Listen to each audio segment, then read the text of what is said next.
Saint Petersburg, रूस की राजधानी। तारीख 25 अक्टूबर 1917। वक्त रात 10 बजने में 21 मिनट। बोल्शेविक क्रांतिकारियों का जंगी जहाज नदी में लंगर डाले खड़ा है।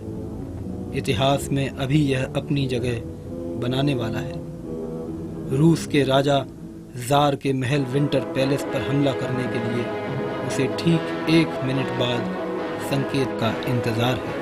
इस पुराने शहर के दूसरे हिस्सों में बंदूकें तनी हुई हैं, निशाने सधे हुए हैं।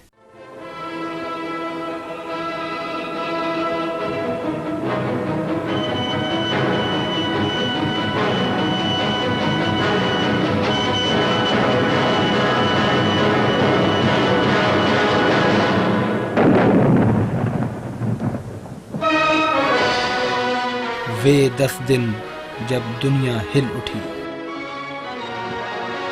इस फिल्म का अधिकांश भाग 1896 से 1917 के दौरान घटी सच्ची घटनाओं की मूल फिल्मों व फोटोग्राफ्स से लिया गया है।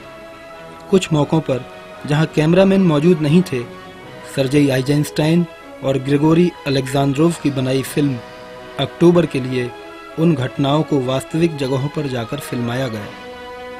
अक्टूबर के ऐसे दृश्यों को भी इस फिल्म में इस्तेमाल किया गया है।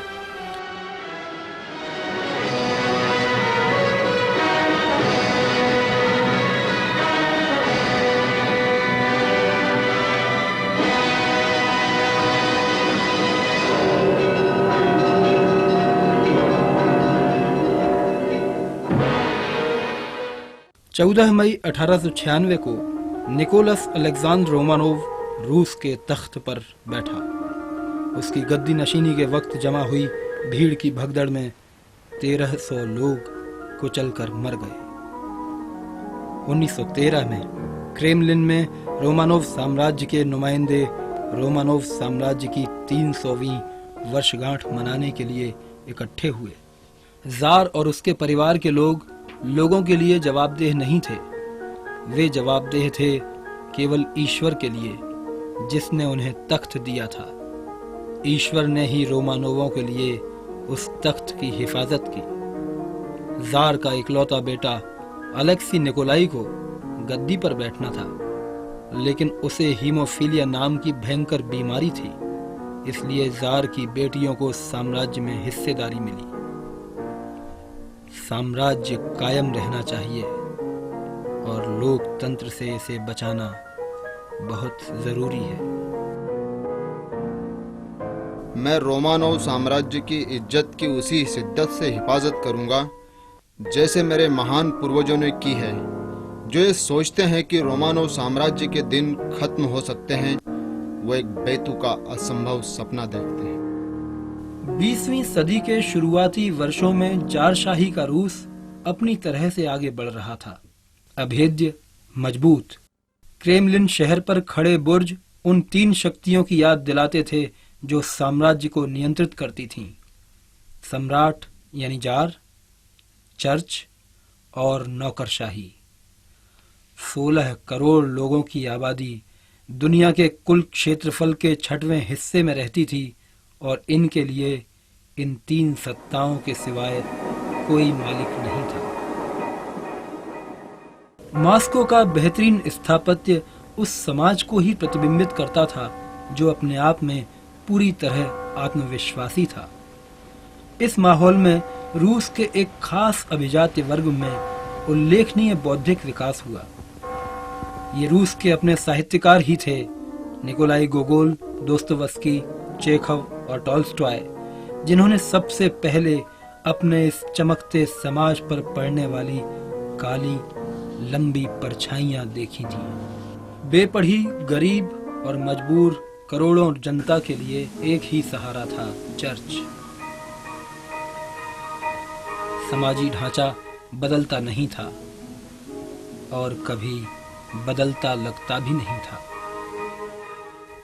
यह एक तरह की जिंदगी का ढर्रा बन गया था, जबकि यूरोप के बाकी काफी देश इस तरह की जिंदगी से बाहर आ रहे थे।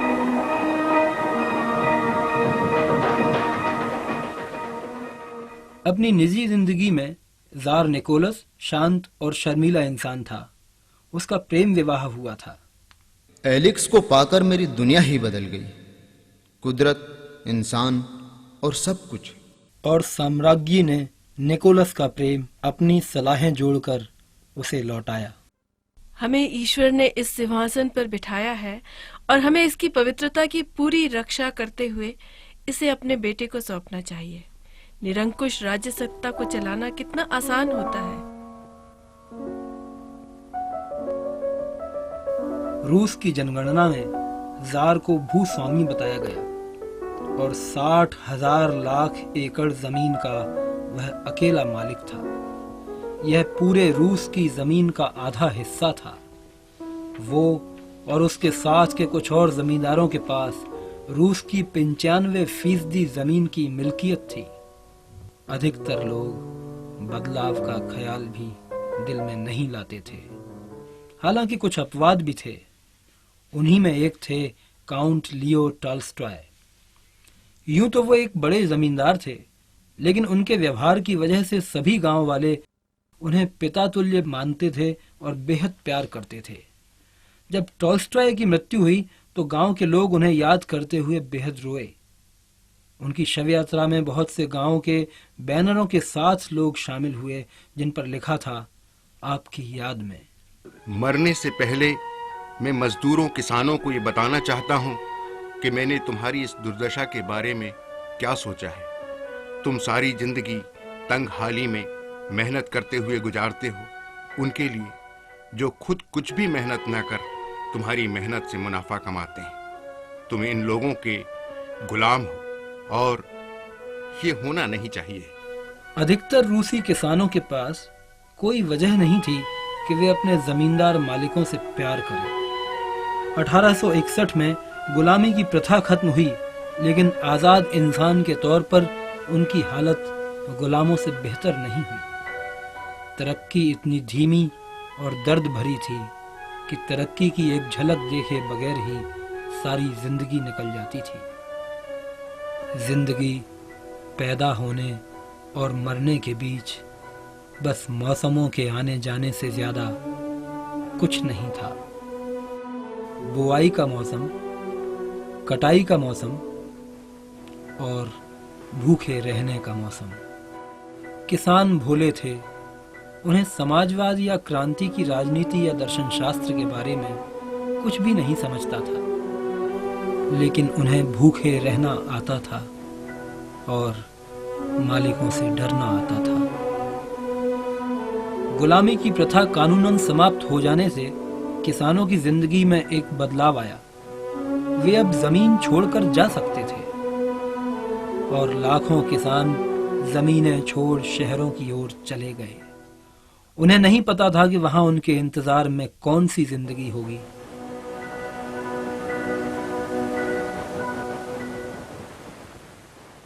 वे खास तौर पर कीव, मॉस्को और सेंट पीटर्सबर्ग शहरों की ओर आए। ये यूरोप के तेजी से आगे बढ़ते शहर थे। समृद्धि चारों तरफ फैली दिखाई देती थी।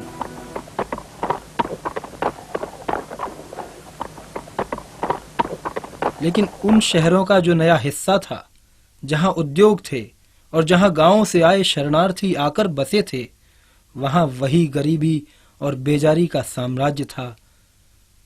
गुलामी का बस रूप बदल गया था। अभी भी वे गरीब किसान ही थे, शहरी गरीब किसान।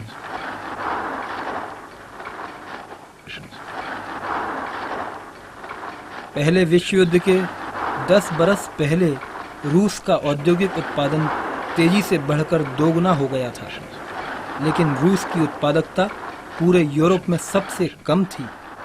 इसी तरह कम था सबसे ज्यादा मजदूरों का वेतन और खराब थी सबसे श्रम की स्थितियां। तेल उद्योग पर रूस की पारंपरिक तौर पर अग्रणी स्थिति थी, लेकिन यहाँ की कार्य स्थितियां भी आदिमकालीन थी, बेहद खराब। यहाँ जिंदगी बदल रही थी, हालांकि सुधर नहीं रही थी। मजदूर कम से कम आपस में मिल रहे थे, अपने दुख तकलीफें बांट रहे थे और राजनीति की बातें करना शुरू कर रहे थे। कभी कभी वे बिल्कुल सख्त कदम उठाने की भी बात करते थे।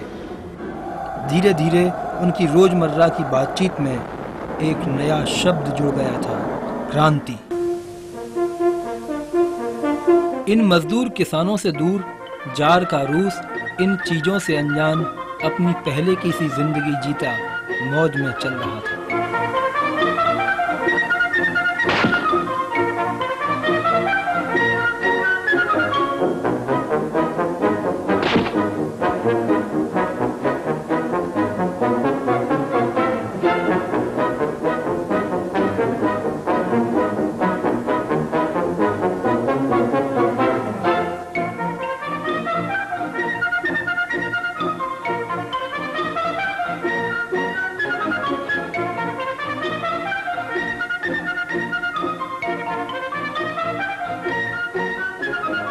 जार, उसकी महारानी अपने परिवार के साथ रहते हुए बेहद खुश रहा करते थे। जार खुद फोटोग्राफी का बड़ा शौकीन था और फुर्सत के वक्त वह अपना शौक पूरा किया करता था। फुर्सत की उसे कोई कमी नहीं थी।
निकोलस जानता था कि 1881 में उसके पितामह अलेक्जेंडर द्वितीय की एक क्रांतिकारी दल ने हत्या कर दी थी। क्रांतिकारियों का मानना था कि राजनीतिक हत्याएं करने से रूस को आजादी हासिल हो सकती है। हत्याएं होती रहीं, लेकिन निरंकुश राजसत्ता चलती रही। 6 बरस बाद उसके पिता अलेक्जेंडर तृतीय पर भी ऐसे ही एक समूह द्वारा जानलेवा हमला हुआ। इस षड्यंत्र के नेताओं को पकड़कर खत्म कर दिया गया। उनमें एक युवा छात्र भी था, अलेक्जेंडर उलियानोव। उसके छोटे भाई ने भी यह खबर सुनी और वह गुस्से और बदले की भावना से भर उठा। अमीरों के बड़े बड़े मकान हिंसक उग्रवादियों का निशाना बनते। नए क्रांतिकारी नेताओं को लेकिन यह भी महसूस होने लगा था कि हिंसा की तुलना में शब्द ज्यादा असरदार हैं। लोगों के घरों और फैक्ट्रियों में मजदूरों के बीच पर्चे और अवैध साहित्य को वितरित किया जाता। उन्होंने मजदूरों को विरोध का एक नया हथियार दिया, हड़ताल। हड़ताल फैली, उत्पादन ठप, मुनाफा बंद।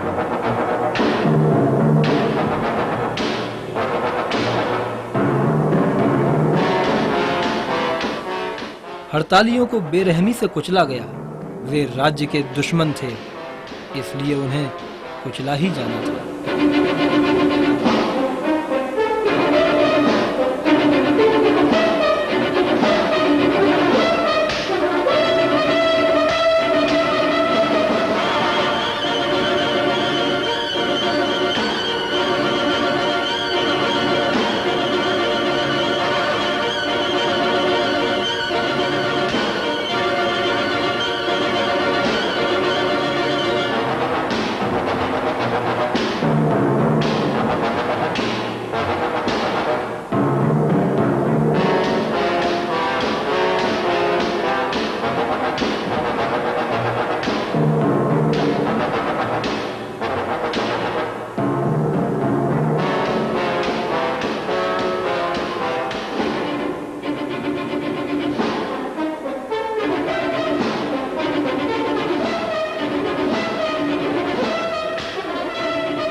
जार की पुलिस और फौज ने गांवों और शहरों से चुन चुन कर विद्रोहियों को मारा।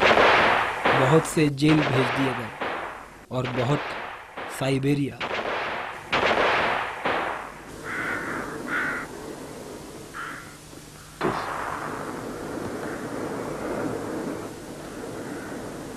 उनकी कोई गिनती नहीं जो इस दौरान वाकई मारे गए। सीक्रेट पुलिस की फाइल मोटी होती गई। उन्हीं कथित उग्रवादियों में से एक वो था जो अपने भाई की मौत का बदला लेने निकला था। उसका नाम था व्लादिमीर इलियच उलियानोव। लेनिन का जन्म वोल्गा नदी के किनारे बसे एक छोटे से कस्बे में 1870 में हुआ था।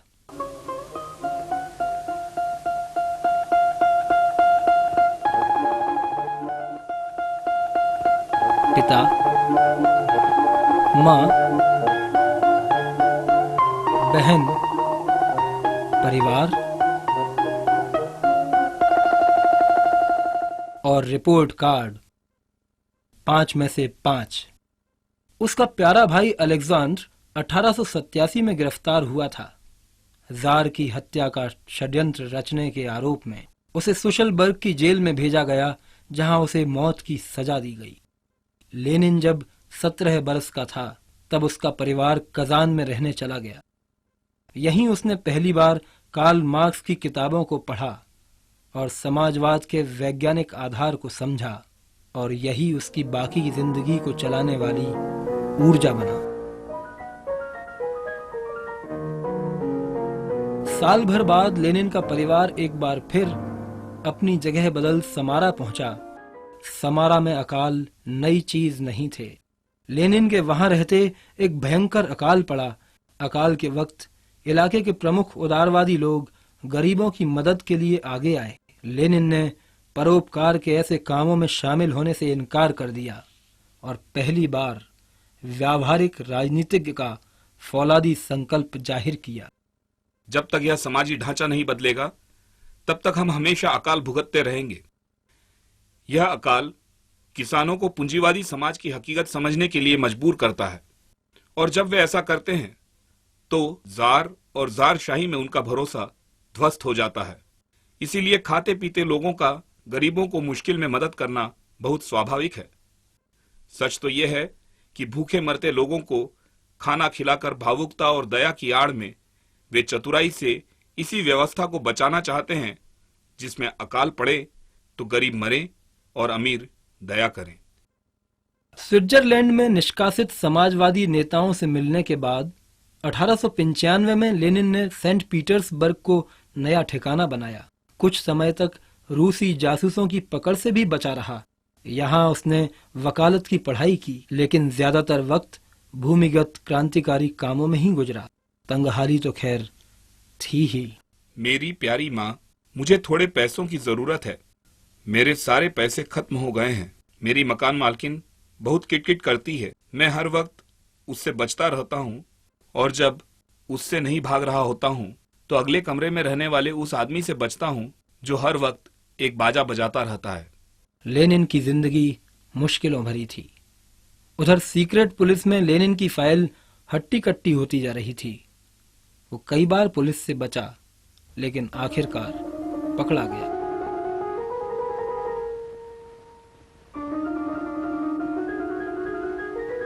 लेनिन को 1895 में क्रिसमस के हफ्ते में गिरफ्तार किया गया। उसने 14 महीने जेल में गुजारे बगैर सुनवाई के। तंदुरुस्त रहने के लिए उसने जेल में कसरत की और अपने स्कूली दिनों में सीखी तरकीबों से गुप्त रूप से पर्चे लिख लिख कर बाहर भेजता रहा। 27 की उम्र में उसे सजा के तौर पर साइबेरिया भेज दिया गया। साइबेरिया में सीखने, सोचने और तर्क करने के लिए खासा वक्त था। उसने धैर्य के साथ रहना सीखते हुए साइबेरिया को क्रांति के लिए ट्रेनिंग ग्राउंड के तौर पर इस्तेमाल किया। यहीं से उसने अपनी एक अन्य निष्कासित साथी को शादी का संदेशा भेजा, जिसे उसने मान लिया। उसका नाम था क्रुप्स्काया।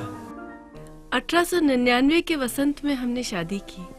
हम जवान थे और एक दूसरे के प्यार में बेहद गहरे डूबे हुए।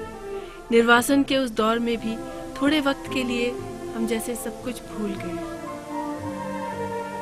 जब उनका हनीमून खत्म हुआ तो वे बिना देर किए ट्रेड यूनियनों के इतिहास का अनुवाद करने में जुट गए। साइबेरिया में निर्वासन काटते लेनिन ने एक नए क्रांतिकारी अखबार की योजना बनाई थी, इस्क्रा, द स्पार्क यानी चिंगारी। यहीं से उलियानोव ने अपना नाम लेनिन लिखना शुरू किया। इस्क्रा का पहला संस्करण जर्मनी में सन 1900 में छपा था और उसे चोरी छिपे रूस भेजा जाता था, लेकिन जल्द ही जर्मनी के प्रकाशक घबरा गए और अखबार की छपाई इंग्लैंड से शुरू करनी पड़ी। साइबेरिया से सजा खत्म होने के बाद लेनिन और क्रुप्स्काया भी लंदन आ गए। उन्होंने फिन्सपेरी में 2 कमरे किराए पर लिए। उस वक्त लेनिन जिनसे मिला उनमें एक 17 बरस की लड़की भी थी, जो अब है श्रीमती जेल्डा कोट्स। मैं लेनिन से पहली बार अपनी बहन के घर मिली थी। छोटे कद और गठीले बदन का था, लेकिन उसकी आंखें बहुत कुछ कहती सी लगती थी। सिर पर बाल थोड़े से ही थे और वो भी लाल रंग के। मेरी बहन के बहुत सारे बच्चे थे और जिस तरह लेनिन उन बच्चों के साथ खेलने में मगन हो गया, उससे मुझे बड़ा आश्चर्य हुआ। औरों की तरह केवल बच्चों को खिला नहीं रहा था, वो खुद उनके साथ खेल रहा था और उनके साथ यूं जोर जोर से हंस रहा था जैसे खुद भी एक बच्चा हो। लेनिन ने रिक्टर के नाम से अंग्रेजी अखबार टाइम्स में एक विज्ञापन दिया, भाषाएं पढ़ाने का। इस काम से जो पैसा मिलता उसका इस्तेमाल इस्क्रा निकालने में करते। ये अखबार एक पुरानी चर्च के नीचे छोटे से छापे खाने में छपता था। यहाँ लेनिन, क्रुप्स्काया और दूसरे थोड़े से रूसी क्रांतिकारी अक्सर प्रूफ सुधारते हुए देर रात तक काम करते रहते। क्रांतिकारी संगठन में वे लोग होना चाहिए जिनका मुख्य काम ही क्रांति हो। संगठन बहुत बड़ा हो ये जरूरी नहीं, लेकिन इसे जितना ज्यादा मुमकिन हो उतना गोपनीय होना चाहिए। लेनिन को बसों के ऊपर बैठकर लंदन को देखना बड़ा अच्छा लगता था। हम साथ साथ कई जगह घूमे, इमारतें देखी, चौराहे देखे, बड़े बड़े भवन देखे, लेकिन इन सब के पीछे छोटी छोटी सकरी गलियां भी देखी। घरों के सामने सूखते हुए कपड़ों का ढेर, घरों के सामने खेलते हुए बच्चे जिनके चेहरे भूख से पीले पड़ गए थे। समृद्धि और गरीबी का यह चौंधियाता बेमेल देखकर लेनिन अक्सर बुदबुदाता, दो देश। 1903 में रूसी क्रांतिकारी लंदन के एक हॉल में मिले, जहां क्रांति का भविष्य तय किया गया और पार्टी 2 फाकों में बंट गई। लेनिन के विरोधियों का कहना था कि पार्टी का आधार बढ़ाना चाहिए और जो भी हड़ताल या प्रदर्शन में हमारे साथ आता है उसे पार्टी की सदस्यता देनी चाहिए। पार्टी जितनी फैलेगी उतना ही हमारे लिए बेहतर होगा। लेकिन लेनिन के गुट का निश्चित मत था कि पार्टी की सदस्यता सिर्फ प्रतिबद्ध लोगों को ही दी जानी चाहिए। 10 प्रतिबद्ध लोगों को पार्टी की सदस्यता न मिल पाए ये बेहतर है, बजाय इसके कि किसी एक भी कम प्रतिबद्ध व्यक्ति को पार्टी की सदस्यता मिले। लेनिन के गुट को 2 मतों से इस बहस में जीत मिली। जिन्हें ज्यादा वोट मिले थे वे कहलाए बोल्शेविक यानी बहुमत, और जिन्हें कम मिले थे वे कहलाए मेंशेविक यानी अल्पमत। रूस में लगातार क्रांतिकारी घटनाएं होने के बाद जाहिर है कि यह बहस बहुत गर्म थी कि कौन सी रणनीति अपनाई जाए। मेंशेविकों का कहना था कि अब थोड़ा आराम करने की जरूरत है। रूस का मजदूर थक गया है, इन्हें और ज्यादा नहीं थकाया जा सकता। लेकिन यह सुनकर लेनिन बेहद नाराज हो गया। मेरे जानते उसका ऐसा स्वभाव नहीं था कि वो इस तरह नाराज हो, लेकिन वो गुस्से में बोला, यह बकवास है, मजदूर नहीं थके हैं, थके हुए तुम मेंशेविक लोग हो। रूस का मजदूर वर्ग ऊर्जा से भरा हुआ है, स्वतंत्रता की चाह से भरा हुआ है और तानाशाही को उखाड़ फेंकने के लिए एकदम तैयार है। जार को इस बात का अंदाजा नहीं था कि जार शाही को खत्म करने की चाहत लोगों में बढ़ती जा रही है। 1904 में निकोलस अपना साम्राज्य बढ़ाने के लिए जापान के साथ युद्ध मोल ले रहा था। राज्य में जिंदगी अपनी तर्ज पर चलती जा रही थी। जार के दरबार में चल रहे उत्सवों से दूर लड़ रहे रूसी सैनिकों की मोर्चों पर लगातार शिकस्त होती गई और आखिरकार उन्होंने जापान के सामने हथियार डाल दिए। लेनिन का मानना था कि यह हार रूसी जनता की हार नहीं, बल्कि जार की निरंकुश सत्ता की हार है। रूस के लोगों को जार की निरंकुश सत्ता की हार से निश्चित तौर पर फायदा हुआ है। जापान से पराजित होने के बाद सेंट पीटर्सबर्ग में एक भीषण ठंड का मौसम आया। असंतोष पाले की तरह मौसम में बदल पूरे रूस पर छा गया। 9 जनवरी 1905 रविवार 2 लाख लोग जार को ज्ञापन देने के लिए जार के महल विंटर पैलेस पर पहुंचे। वे निहत्थे थे। वे जार का विरोध नहीं, बल्कि ईश्वर से उसकी रक्षा की प्रार्थना कर रहे थे। उनकी मांग मजदूरों के लिए बेहतर कार्य स्थितियां देने की थी, लेकिन निकोलस ने उनका ज्ञापन लेने से इनकार कर दिया।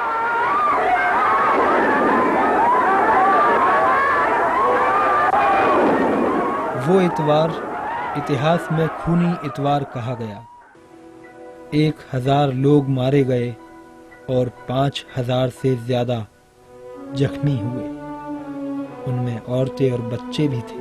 और जार को उस दिन भी डायरी लिखने का वक्त मिल गया। उसने लिखा, ये कठिन दिन गुजरा। सेंट पीटर्सबर्ग में काफी अशांति हुई। मजदूर विंटर पैलेस आना चाहते थे। सैनिकों को उन पर गोलियां चलानी पड़ी। कई मारे गए। हे ईश्वर, मुझे इससे काफी तकलीफ हुई। लेनिन तक खूनी रविवार के कारनामे की जब खबर पहुंची, तब वे स्विट्जरलैंड के जेनेवा शहर में क्रुप्स्काया के साथ लाइब्रेरी के रास्ते में थे। खबर मिलते ही उन्होंने पास के एक होटल में दूसरे बोल्शेविक क्रांतिकारियों के साथ सलाह मशविरा किया। लेनिन को क्रांति का सपना पहुंच के भीतर आता महसूस हुआ। सशस्त्र क्रांति होनी चाहिए, तत्काल सशस्त्र क्रांति। जिन वार्ताओं से हम जीत नहीं सकते, वे वार्ताएं कायरों की हैं। जिनेवा की इस शांत लाइब्रेरी में लेनिन ने गृह युद्ध संबंधी गहन अध्ययन शुरू किए। इस लाइब्रेरी में अभी भी वो किताब मौजूद है, the memoirs of the Russian revolutionaries in 19th century. इस किताब के पन्नों के हाशियों पर अभी भी लेनिन के लिखे हुए नोट्स मौजूद हैं। 1905 की अक्टूबर में सेंट पीटर्सबर्ग में शहर के मजदूरों के प्रतिनिधि पहली बार इकट्ठे हुए। इस सभा को उन्होंने काउंसिल कहा।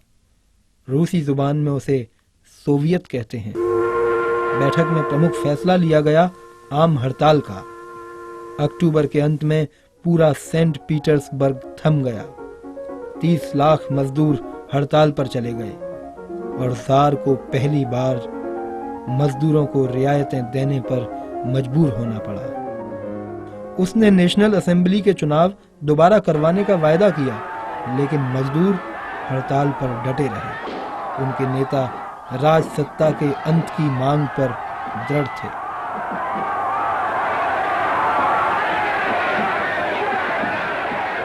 मॉस्को में बोल्शेविकों के लड़ाकू दलों ने सैकड़ों हड़तालियों की मदद से सड़कों पर बैरिकेड्स लगा दिए थे। जार ने आंतरिक मामलों के मंत्री को भेजा। उसने कहा, ये स्थिति बदल नहीं सकती, भले हमारे सिर गिरें या उनके। मैं तुम्हें हर वो कदम उठाने का आदेश देता हूं जो तुम्हें जरूरी लगता हो।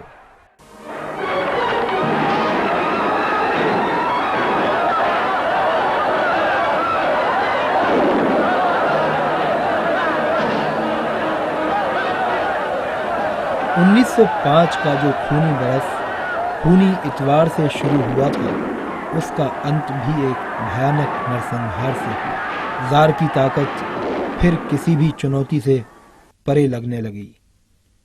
सोवियतों के नेता निर्वासित कर दिए गए। इन्हीं में सोवियत का आखिरी अध्यक्ष भी था, जो समाजवादी तो था, लेकिन तब तक बोल्शेविक समर्थक नहीं। उसका नाम था लियोन ट्रॉट्स्की। 3 महीने बाद वादे के मुताबिक राष्ट्रीय सभा की पहली बैठक हुई। लेनिन ने बाहर से इस पर तीखा आक्रमण किया। जो क्रांति के विजय पथ के साथी हैं, यह राष्ट्रीय सभा उसके लिए कतई मुफीद औजार नहीं है। इसके जरिए रूसी राज्य सैनिक तानाशाही का रूप बरकरार रखेगा, संसदीय तिकड़मों के साथ। जार ने डायरी में लिखा, आज मैंने राष्ट्रीय सभा भंग कर दी। मौसम अब बहुत अच्छा था। रात में खाना खाने के बाद मैंने कविताओं की एक किताब पढ़ी। यह दमन का भयानक दौर था। उस दौर में जिन लोगों के नाम पुलिस की फाइलों में दर्ज हुए, उनमें से अनेक अक्टूबर 1917 में हुई क्रांति के महत्वपूर्ण लोग थे। जिरजिंस्की, स्टालिन। 5,000 से ज्यादा लोगों को मृत्युदंड दिया गया। 40,000 से ज्यादा राजनीतिक कैदियों की जेल में ही मौत हो गई। हजारों लाखों लोगों को सजा भुगतने के लिए साइबेरिया भेज दिया गया। उन्हीं में से एक था माइकल लेविदेव। तुम महज एक चीज हो, एक निर्जीव चीज। तुम मेरी मिल्कियत हो और मैं तुम्हारे साथ जैसा सुलूक करना चाहता हूं करूंगा। मेरी इच्छा होगी तो मैं तुम्हें खाना दूंगा, और अगर मेरी इच्छा नहीं होगी तो तुम्हें भूखे मरना होगा। आखिर तुम कोई ऐरी गैरी चीज नहीं, मेरी चीज हो। हम जेलों की कोठरियों में रखे गए थे। वो 40-45 लोगों के लिए बनाई गई थी और सैकड़ों को उसमें ठूंस दिया गया था। और खाना, उस गू को खाना तो हरगिज नहीं कहा जा सकता। हमें सूअर का सूप दिया जाता था। पानी में कुछ वाहियात टुकड़े तैरते रहते थे। भगवान जाने वो किस चीज के टुकड़े थे। जेल आखिर जेल होती है। सारे इंसानी जज्बात वहां बुरी तरह कुचल दिए जाते हैं।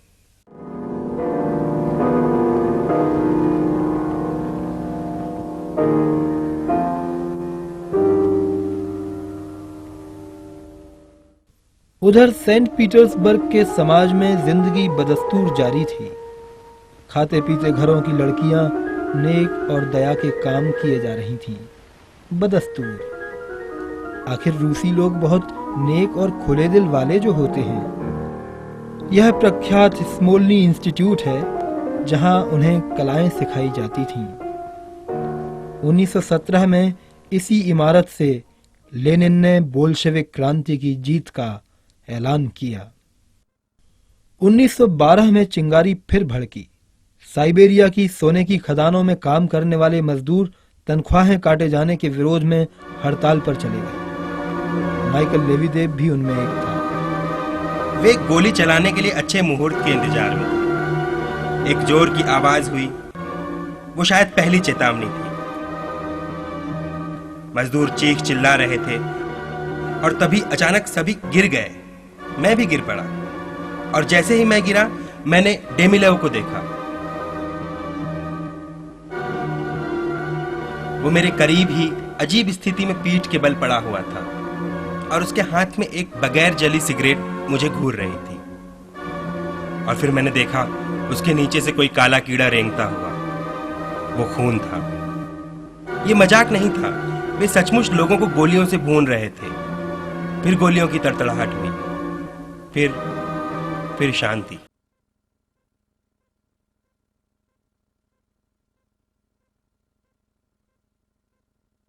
लेना की इस घटना के बाद लेनिन पोलैंड आ गए थे, क्योंकि वो मोर्चे के करीब रहना चाहते थे।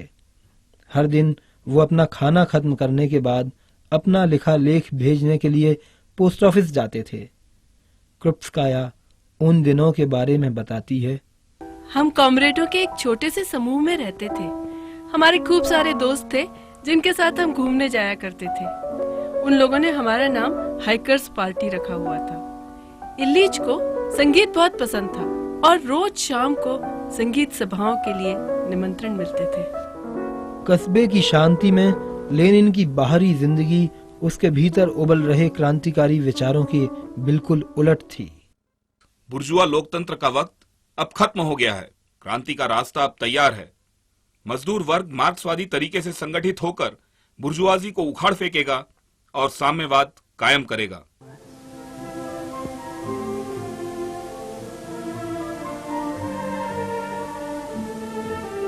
और यहाँ से 500 मील दूर बाल्कन के सरायेवो कस्बे में उत्सव चल रहे थे। 28 जून 1914 राज्य का दौरा करने आए अतिथि ऑस्ट्रिया के राजकुमार पर भीड़ में खड़े एक नौजवान ने पिस्तौल से गोली चलाई। 1 अगस्त 1914 को जर्मनी ने पहले विश्व युद्ध का ऐलान किया और रूस में, एक बटे हुए मुल्क में, एक तरह की एकता का जज्बा जाग गया। जार ने बालकनी पर अपना मुखड़ा दिखाया और ऐलान किया कि हमारी मातृभूमि रूस की जमीन पर जब तक एक भी विदेशी सैनिक है, हम शांति की घोषणा नहीं करेंगे। लोगों में उत्साह फैला, लोग खुश हुए, लोगों ने उसके लिए दुआएं मांगी, लोगों ने उसे अपना माई बाप माना और आखिर में लोग ही लड़ने गए। उस युद्ध में यूरोप का हर मुल्क ही जोश में तप रहा था और रूस भी युद्ध के उस बुखार से तपने लगा।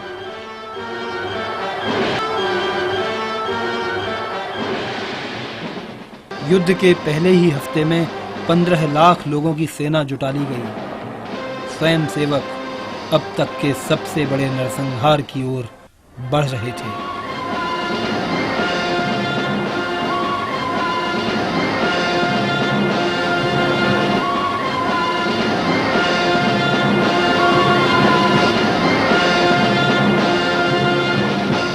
पूर्वी यूरोप के बर्फीले जंगी मोर्चे में हर 2 में से 1 मारा जा रहा था।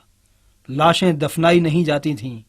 जो घायल होते थे वे अपने ही खून के साथ जम जाने के लिए छोड़ दिए जाते थे। इस बीच लेनिन को पोलैंड से निष्कासित कर दिया गया और वह स्विट्जरलैंड स्थित बर्न चले गए। शहर के बाहर उन्होंने बोल्शेविकों को संबोधित किया और युद्ध के बारे में अपने ख्यालात बताए। जल्द ही लोगों को पता चल जाएगा कि इस युद्ध में उन्हें छला गया है। हमारी सेना को अपने तथाकथित दुश्मनों की सेनाओं के सामने हथियार नहीं चलाने चाहिए, जो दरअसल उनके ही भाई हैं। यह युद्ध साम्राज्यवादी युद्ध है। हमें इसे गृह युद्ध में बदल देना चाहिए इसी वक्त। नेशनल असेंबली के बोल्शेविक सदस्यों पर लेनिन के शब्दों का तुरंत असर हुआ। जंग की मुखालफत के आरोप में उन्हें गिरफ्तार कर लिया गया और निर्वासित कर साइबेरिया भेज दिया। सबका सोचना था कि रूस की सेना मोर्चा फतह कर ही लेगी, लेकिन उसके हथियार बहुत अच्छे नहीं थे। पहले ही महीने में जर्मनी के कमांडर जनरल हिंडनबर्ग ने रूस की सेना को मात दी।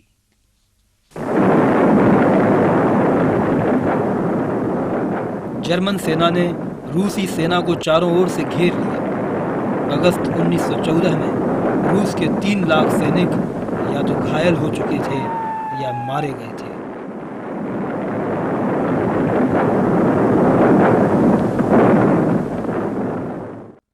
जार के चचेरे भाई और commander in chief grand duke Nicholas को उसके पद से हटा दिया गया। जार ने खुद सारा प्रभार संभाला, लेकिन हार जारी रही। जार के मंत्रियों ने अपनी सेना की हौसला अफजाई करनी चाहिए, लेकिन 3 में से 1 सैनिक के पास बंदूक नहीं थी।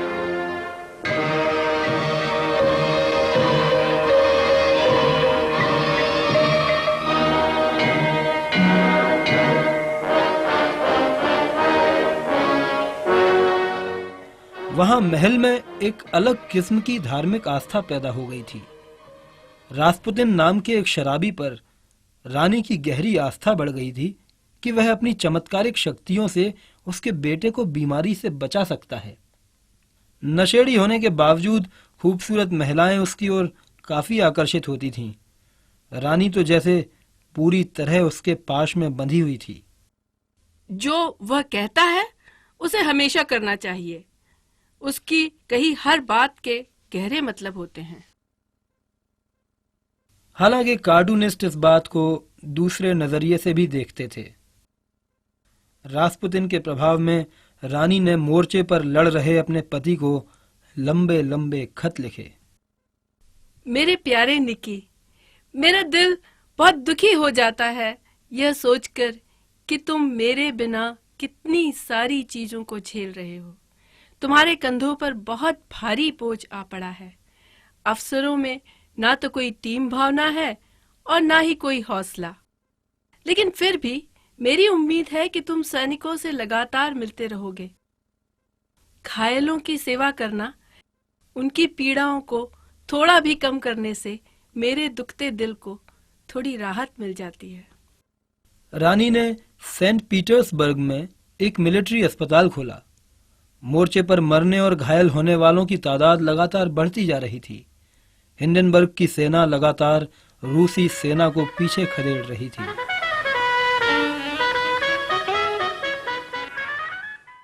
मोर्चे पर रूसी सेना की लगातार हार से आम जनता के भीतर रास्पुतिन के खिलाफ गुस्सा भड़कता गया। दिसंबर 1916 में रास्पुतिन को सेंट पीटर्सबर्ग में प्रिंस यूसुफ के घर एक दावत में बुलाया गया और उसकी हत्या कर दी गई। रानी इस पर बहुत दुखी हुई। रास्पुतिन को खाने और शराब में साइनाइड मिलाकर दिया गया था, लेकिन उसका उस पर कोई असर न होता देख उसे गोली मारी गई। फिर भी वो नहीं मरा तो उसे और गोलियां मारी गईं और उसकी लाश को नदी में फेंक दिया गया।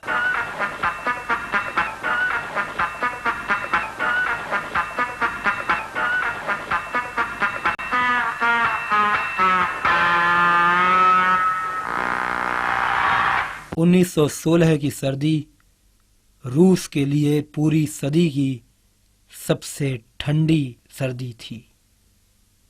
यातायात ठप हो गया था, बिजली कट चुकी थी और रोटी पाना एक बेहद मुश्किल काम था। पस्त सेना सबसे ठंडे दिनों में ठिठुर रही थी।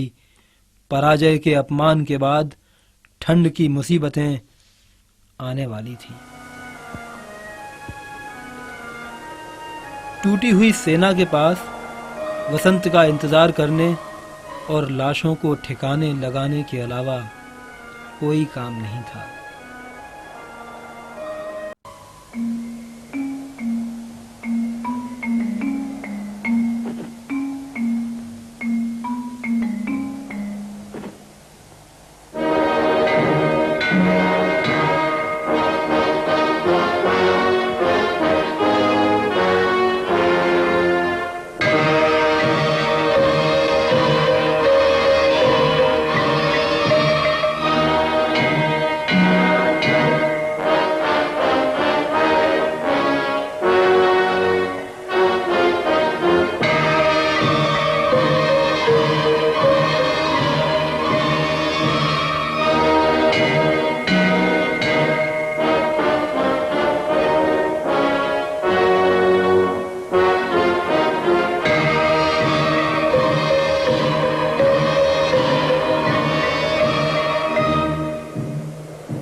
वहां देश में लोगों के सब्र का पहाड़ टूटता जा रहा था।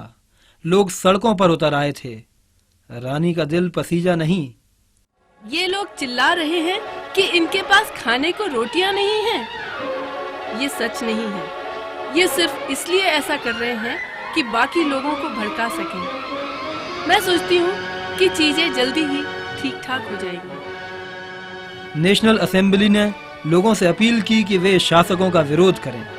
23 फरवरी को पीटर्सबर्ग में आम हड़ताल की घोषणा की गई। करीब 1 लाख कामगारों ने सत्ता विरोधी प्रदर्शनों में हिस्सा लिया।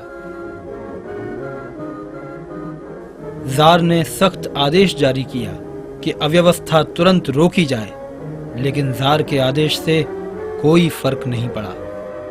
लाखों मजदूरों की हड़ताल ने राजधानी की धड़कन ही रोक दी। 4 दिन बाद इस हड़ताल में जार के महल की रक्षा करने वाली फौजी टुकड़ियां भी शामिल हो गईं।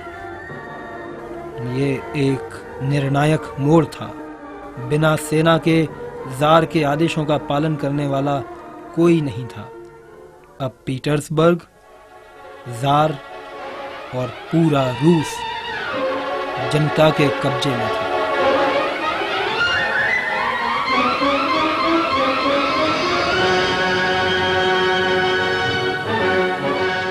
प्रदर्शनकारियों को शिद्दत से एक नेता की तलाश थी, जिसके लिए उन्होंने नेशनल असेंबली की ओर मार्च किया। उस इमारत में कामगारों और सैनिकों की एक काउंसिल पहले से ही बैठी हुई थी। उन्होंने एक नए सोवियत का गठन किया, जिसे नेशनल असेंबली के विरोधी के रूप में काम करना था। 35 वर्षीय वकील अलेक्जेंडर केरेंस्की असेंबली और सोवियत दोनों का सदस्य था।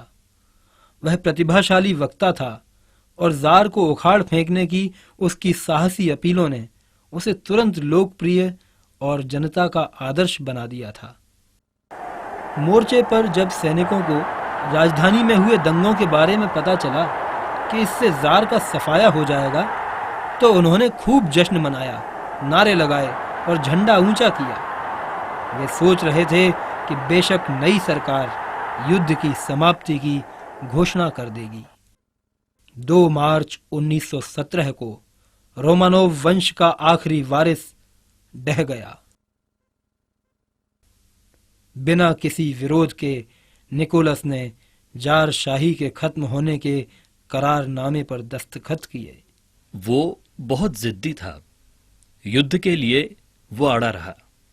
इस्तीफे में भी उसने लिखा, निकोलाई II अलेक्जेंद्रोविच, रूस का चक्रवर्ती जार, पोलैंड का जार, फिनलैंड का महान राजकुमार, जार ऑफ साइबेरिया, लिथुआनिया वगैरह वगैरह, अब अपनी वफादार जनता को छोड़कर जा रहा है। सच तो यह है कि उसका वफादार कोई था ही नहीं। जाते समय उसकी बग्घी का कोचवान तक मौजूद नहीं था। जब वह महल छोड़कर जा रहा था तो अपने मंत्री की बाहों में गुस्से और निराशा से रोने लगा और बोला, अगर सारा रूस भी घुटनों के बल खड़े होकर उसे लौटने को कहेगा, तब भी मैं नहीं लौटूंगा। लेकिन रानी का इस बारे में सोचना अलग था। मैं तुम्हारी स्थिति समझ सकती हूँ निकी, लेकिन मैं कसम खा के कहती हूँ कि तुम फिर से सिंहासन पे बैठोगे। तुम्हारी सेना और ये जनता ये पछताएंगे। खुद ईश्वर तुम्हें एक बार फिर तख्त पे बिठाएगा। जिस दिन यह करारनामा हुआ, केरेंस्की ने रॉयल पैलेस में अपना फोटो खिंचवाया। मध्यम वर्ग के आदर्शवादियों के नेता के रूप में लोगों ने उसे भारी समर्थन भी दिया। गुलामों के आजाद हो जाने के ऐसे चमत्कार सदियों में एक बार होते हैं।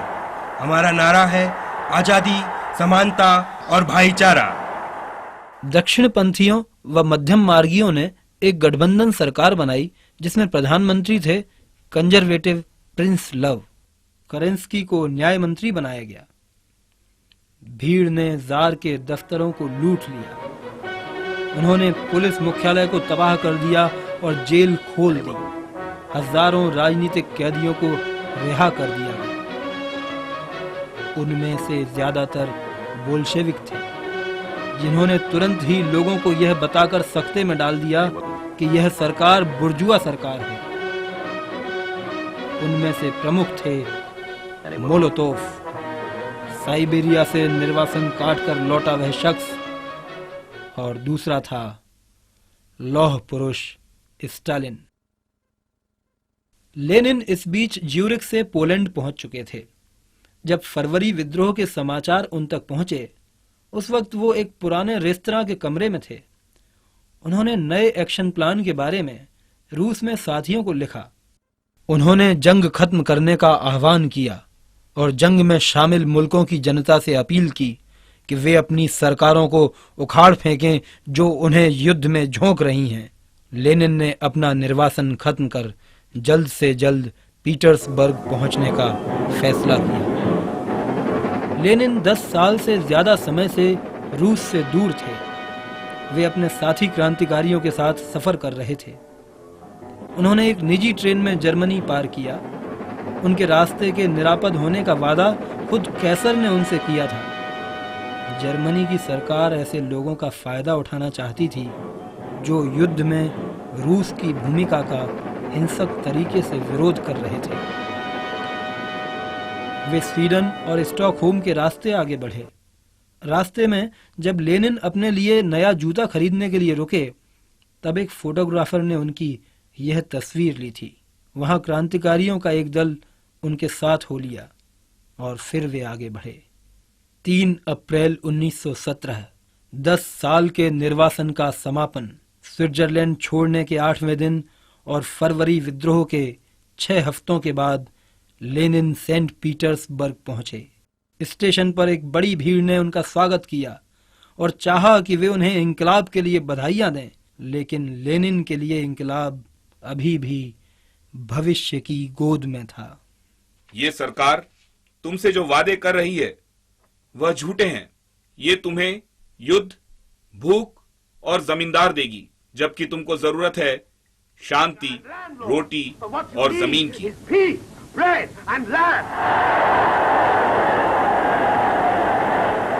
अपने लौटने के दूसरे दिन लेनिन ने सोवियत को संबोधित किया और सरकार की तीखी आलोचना कर श्रोताओं को सख्ते में डाल दिया।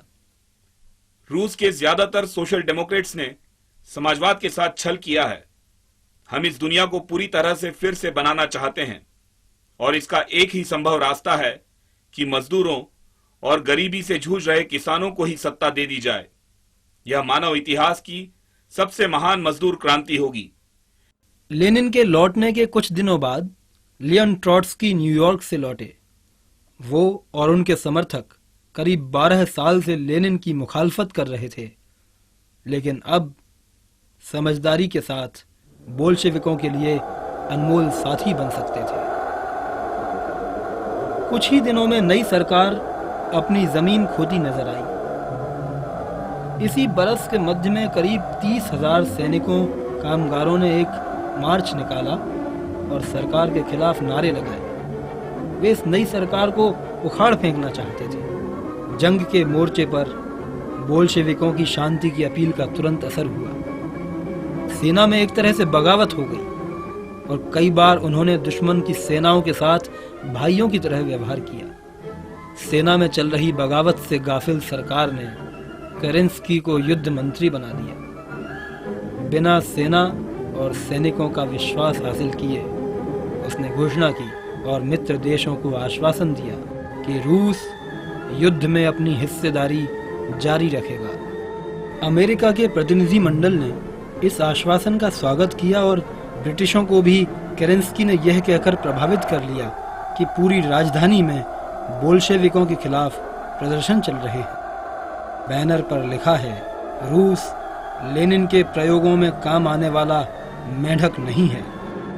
मोर्चे पर भले सेना टूट गई थी, लेकिन घरेलू मोर्चे पर कम से कम महिलाओं की सेना वैसा ही अनुशासन और वफादारी दिखा रही थी जैसी सरकार को चाहिए थी। अक्टूबर में बोल्शेविकों की जीत तक यह वफादारी चलती रही। कुछ वक्त के लिए केरेंस्की की रणनीति और बड़ी बड़ी घोषणाओं से चीजें उसके पक्ष में जाती नजर आईं। उसने मोर्चों पर दौरा किया जहां उसे गर्मजोशी भरा स्वागत हासिल हुआ। उत्साहित केरेंस्की ने नए जनरलों की नियुक्ति की और लड़ाई के नए नए मोर्चे खोल दिए।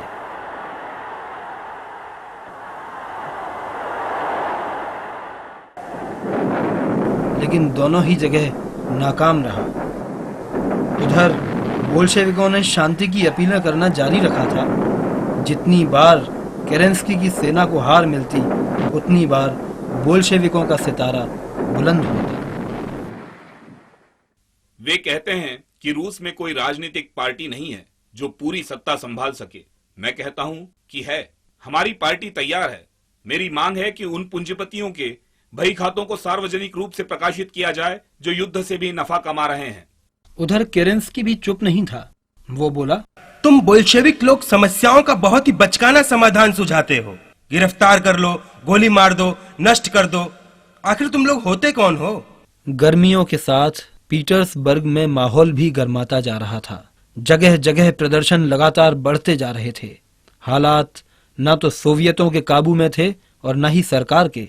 इस अराजकता के समंदर में इंकलाब के डूब जाने का खतरा बढ़ता जा रहा था। 5 लाख लोग सड़कों पर थे, असमंजस और गुस्से से भरे हुए। 2 दिन बाद 4 जुलाई 1917 को बोल्शेविकों ने असंतुष्ट जनता को समर्थन देना तय किया। उन्हें शासकों की बंदूकों के दमन का सामना करना पड़ा।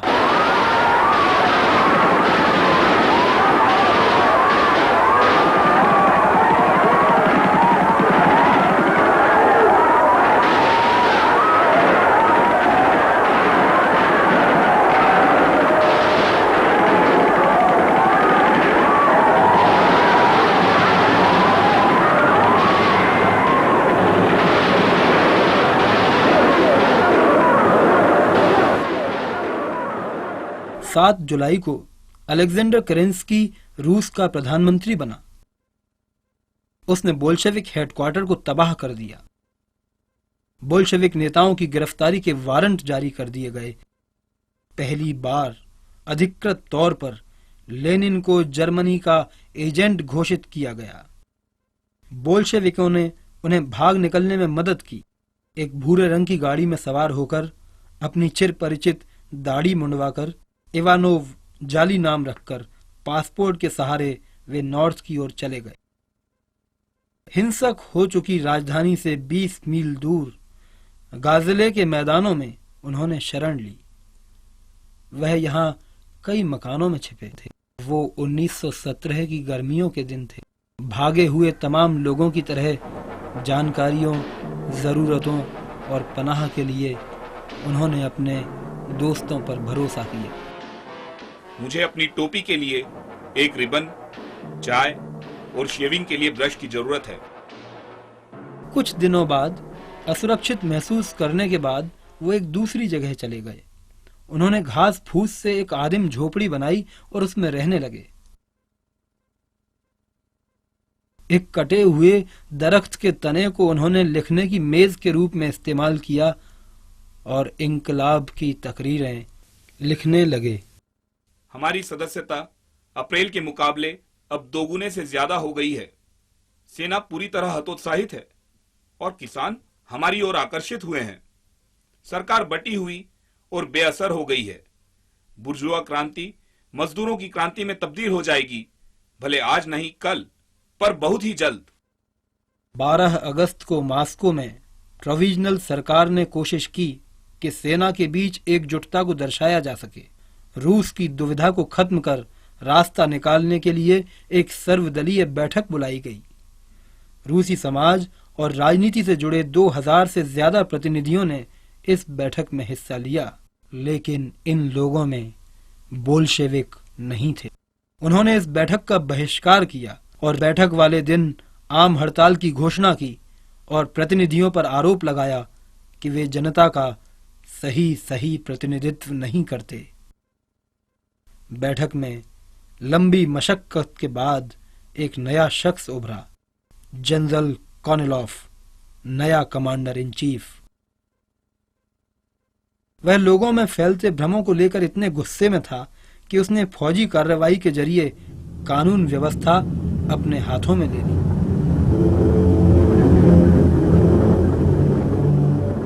वक्त आ गया है जब जर्मनी के जासूसों को फांसी दे देनी चाहिए। लेनिन उनका सरगना है और सोवियत को विखंडित कर देना चाहिए।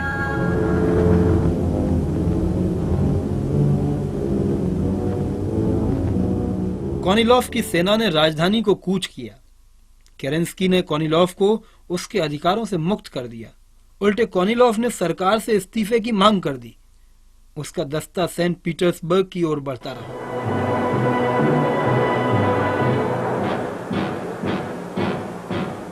लेकिन कॉनिलॉफ ने एक गंभीर गलती की। सोवियत ने अपने मजदूरों से उसका विरोध करने के लिए कहा और उन्होंने 25,000 लोगों की एक सेना बना ली, अक्टूबर क्रांति की लाल सेना। एक आंदोलन के जरिए कॉनिलॉफ का विरोध किया गया, जिसकी अगुवाई बोल्शेविक कर रहे थे। उस विरोध के सामने कॉनिलॉफ के सारे हथियार धरे रह गए।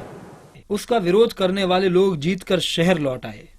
वे लोग सरकार के नहीं थे, बल्कि बोल्शेविक पार्टी के लोग थे। ट्रॉट्स्की, जो सितंबर के मध्य में जेल से रिहा हुए, सेंट पीटर्सबर्ग सोवियत के अध्यक्ष चुने गए। पहली बार पीटर्सबर्ग और मॉस्को दोनों ही सोवियतों में बोल्शेविक बहुमत में थे। जुलाई में फीका पड़ा उनका सितारा अब तेजी से चमक पा रहा था। इस मकान में 10 अक्टूबर को बोल्शेविकों की सेंट्रल कमेटी की बैठक हुई और 2 के मुकाबले 10 वोटों से निर्णय लिया गया कि सशस्त्र विद्रोह के लेनिन के प्रस्ताव पर अमल किया जाए। खुद उनकी ही हैंडराइटिंग में मीटिंग के मिनट्स लिखे हुए हैं। माजरा बहुत साफ है, या तो पूंजीपतियों की तानाशाही चलेगी या सर्वहारा की तानाशाही। जनता ने हम में अपना विश्वास व्यक्त किया है। यंग लेडी अकादमी के इंस्टीट्यूट में बोल्शेविकों ने सशस्त्र विद्रोह की रूपरेखा संयोजित की। इस दृश्य को अमेरिकी रिपोर्टर जॉन रीड ने लिखा भी। इंस्टीट्यूट पर क्रांतिकारी संगठन के कार्यकर्ताओं और सैनिकों ने कब्जा कर लिया है। 100 से ज्यादा कमरों में, गलियारों में, टीचर्स ब्यूरो में या लेडीज क्लासरूम में सब तरफ वे हैं। वे सब सोवियत की central committee union of socialist soldiers के नए आदेश को पूरा करने में जी जान से जुटे हुए हैं। लंबे रोशन गलियारे सैनिकों और कार्यकर्ताओं की हलचलों से भरे हुए हैं। लकड़ी की फर्श पर उनकी गतिविधियां गूंज रही हैं। पैम्फलेट और राजनीतिक साहित्य का ढेर लगा हुआ है। 23 अक्टूबर को बोल्शेविक बटालियन पोजीशन लेने के लिए सड़कों पर उतर आई।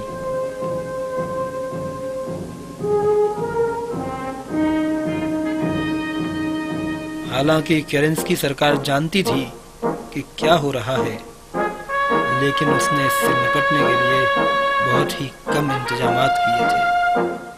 सरकार ने जल्द ही पाया कि उसके पास हथियारबंद समर्थन बहुत कम है। उसने अब तक वफादार बनी रही अपनी महिला बटालियन, छात्र बटालियन और आरक्षित साइकिल बटालियन पर भरोसा किया। विंटर पैलेस पर इन लोगों ने किसी भी हमले से बचने के लिए बैरिकेड्स लगा दिए थे।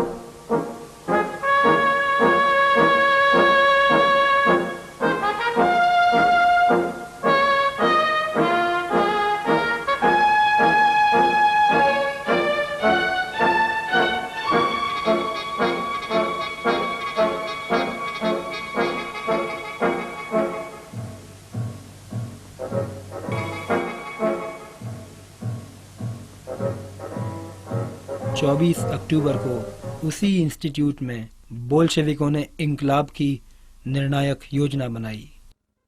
उनके नेता बिना सोए लगातार काम कर रहे थे।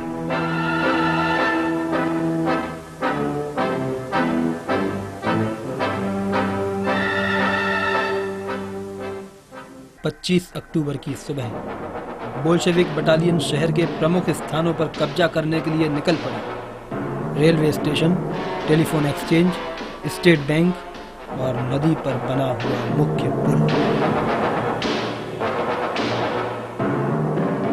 इंकलाब आ गया था।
क्रूजर अरोरा पर बोल्शेविक कमिसार थे अलेक्जेंडर वलिशोव।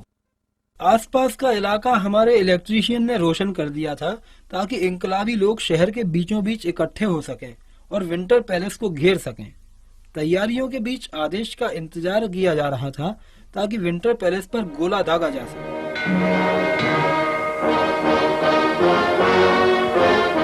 सिग्नल 9 बजे मिलना था, लेकिन किसी कारण से देर हो गई।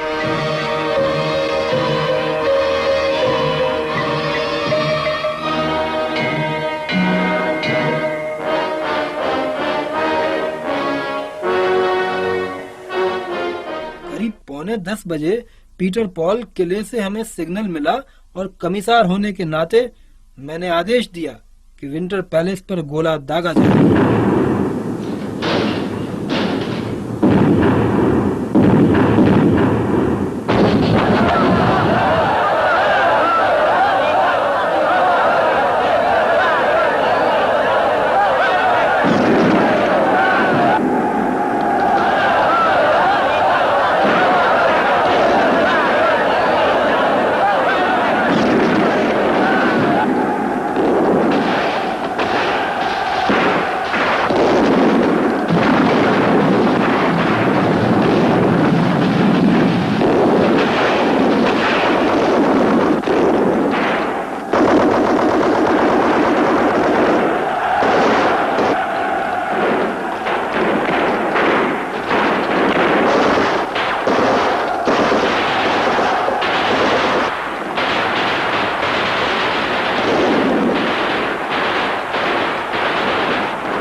अब शुरू होता है रूसी इतिहास का नया युग। अब युद्ध का अंत हो जाएगा।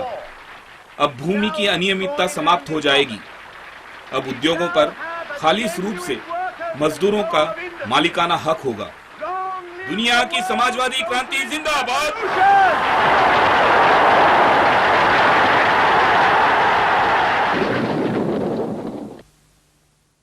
अगली सुबह जनता विंटर पैलेस के सामने इकट्ठा हुई।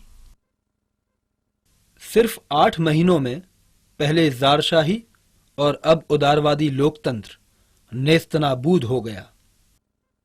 महल पर कब्जा होने के पहले सिर्फ केरेंस्की भाग सका। जार के परिवार के लोगों को बोल्शेविकों ने जल्द ही पकड़ खत्म कर दिया और लेनिन के नेतृत्व में सर्वहारा का अधिनायकत्व मुल्क में कायम हुआ। महज 10 दिनों के भीतर इंकलाब ने रूस को पूरी तरह बदल डाला और इसी इंकलाब ने सारी दुनिया को हिलाकर रख दिया।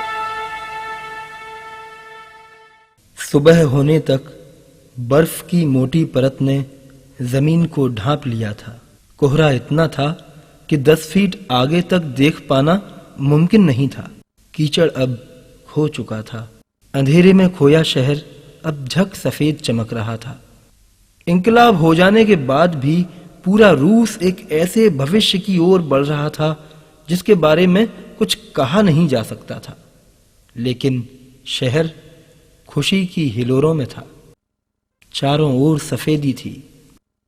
जमीन के हर टुकड़े से लेकर इमारतों के गुंबदों तक जो सूरज निकला उसमें भी कुंदन का रंग था। बरसात के मौसम की नीरसता खत्म हो चली थी, शहर की जिंदगी बदल चुकी थी और क्रांति अपनी राह पर सधे हुए कदमों से आगे बढ़ रही थी। 50 बरस बाद मॉस्को का रेड स्क्वायर, लोगों की एक लंबी कतार लेनिन के मकबरे की ओर बढ़ रही है। वे अपने विशाल देश के कोने कोने से आए हैं। इन 50 बरसों में रूसी जनता ने बहुत कुछ हासिल किया, बहुत कुछ सहा भी।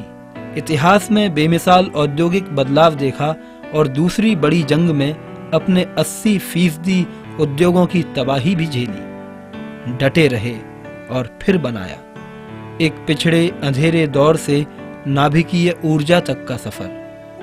गृह युद्ध के जरिए लेनिन की पहली विजय से स्टालिन की कठोर दृढ़ता तक, चौकस सह अस्तित्व से व्यक्तिगत आजादी की नई ऊंचाइयों तक, भूखे मरने और बेरोजगारी की जिल्लतों की नहीं, बल्कि खाना मिलने और आत्मसम्मान के साथ जीने की व्यक्तिगत आजादी तक। लेकिन 1917 में कौन कह सकता था कि जिस रास्ते पर उन्होंने चलना शुरू किया है, अंततः वही उन्हें मंजिल तक पहुंचाएगा, और हम सबको भी। इस फिल्म के बनने के बाद से इतिहास एक लंबा सफर तय कर चुका है। बर्लिन की दीवार गिरी, सोवियत संघ का विघटन हुआ और चीन में समाजवाद में बाजार की घुसपैठ हुई। पूंजीवादी दुनिया ने जोर शोर से समाजवादी इतिहास के अंत और पूंजीवाद की निर्णायक जीत के ऐलान किए। लेकिन पिछले 14 वर्षों में भूमंडलीकरण या आतंकवाद के खिलाफ जंग के नाम पर सरमायादारी ने जो शक्ल अख्तियार की है, उससे इराक, अफगानिस्तान, फिलिस्तीन, लैटिन अमेरिका या अफ्रीका या एशिया की और पूर्व समाजवादी देशों की जनता यकीनन जान चुकी है कि पूंजीवाद न तो न्याय दे सकता है, न जीवन सुरक्षा। कोई यह दावा नहीं करता कि रूस में हुई 1917 की क्रांति समाजवाद का आखिरी मुकाम थी, जिसकी दुनिया में बाकी मुल्क नकल कर सकते हैं। लेकिन रूस की वो क्रांति हमेशा के लिए एक बात साबित कर गई कि शोषण और मुनाफे की धुरी पर चलती दुनिया से अलग एक दूसरी तरह की दुनिया बनाई जा सकती है। आज क्यूबा, वेनेजुएला जैसे छोटे छोटे मुल्क अमेरिकी साम्राज्यवाद को चुनौती दे रहे हैं। दूसरी ओर नेपाल, ब्राजील, मैक्सिको और हमारे अपने मुल्क हिंदुस्तान में ऐसे संघर्ष लगातार बढ़ रहे हैं जो पूंजीवाद खत्म करना चाहते हैं। ऐसे संघर्षों के लिए रूस की अक्टूबर क्रांति रोशनी के घर की तरह है। समाजवाद का ख्वाब फीनिक्स परिंदे की तरह एक बार फिर जाग रहा है।